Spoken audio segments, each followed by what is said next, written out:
Magandang araw ka everyone! Ako si Karandang Christina at ito ang buhay ko. Ngayong araw ay samahan nyo nga akong magluto ng baby corn. Ito nga palang baby corn na lulutuin ko ay dala lamang ng inay galing sa pinamutihan niya. Wala nga kaming ulam kaya naisipan ko lutuin ko na lang. Ayan nga at binalatan ko lang ang mga baby corn. Tapos ang mga balat nito ay pinakain ko sa rabbit namin kasi gustong gusto nga niya yon. Akala ko nga madaming baby corn pero ilang peraso lang pala. Naku, mukhang matitiyan lang ata ako. Mapapayat lang pala ang laman ng baby corn kaya ayan, sinunod ko nang gayat-gayatin. Para nga magkasya to sa amin. Kasi lalahukan pa naman natin ito ng noodles. Ayan, hinugasan ko nga lang para mawala yung mga buhok-buhok. Ayan nga at nagsindi na ako ng apoy at nilagay ko na yung kawali. Tapos nilagyan ko ng tubig. Konting tubig nga lang muna ang nilagay ko kasi papakuluan ko muna yung baby corn. Nang kumulo na nga ang tubig ay isinunod ko na itong baby corn. Nung inilalagay ko nga ang baby corn, nagdarasal pa ako na sana magkasya ito sa amin.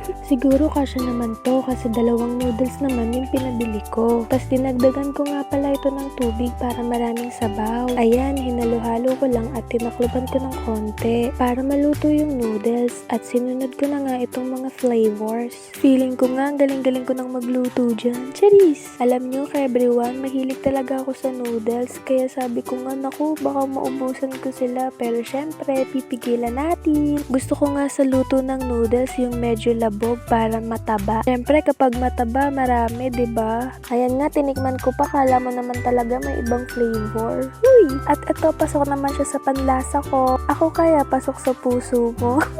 Pagkatapos ko nga magluto mga ka-everyone ay humingi na ako ng lemon sa inay. Naisip ko nga gumawa ng juice kasi tamang-tama to sa ulam, 'di ba? Eto, hiniwa-hiwa ko lang yung lemon kasi gagawin na natin siyang lemon juice. Ang init nga dito sa probinsya namin kaya ayan, masarap talaga yung mga ganyang klase ng juice. Ayan, nilagyan ko lang ng yelo yung tubig tapos nilagyan ko ng konting asukal para medyo may lasa. Hindi pa nga kami kumakain, humihingi na agad yung mga kapatid ko. Gusto na daw agad nilang tikman. Eto nga, tapos na nating timplahin yung lemon juice. Eto naman yung niluto natin na baby corn with noodles. Eto nga, chibuga na. Ayan, nauuna naman sa Giselle kumain. Kain tayo ka everyone. Andyan nga pala ang tita tsaka mga pinsan ko. Gutom na nga ako dyan. Ayan nga at uhaw na uhaw pa. Ang sarap nga ng kain ko dyan. Ay siya, hanggang dito na lang muna ka everyone. Paalam!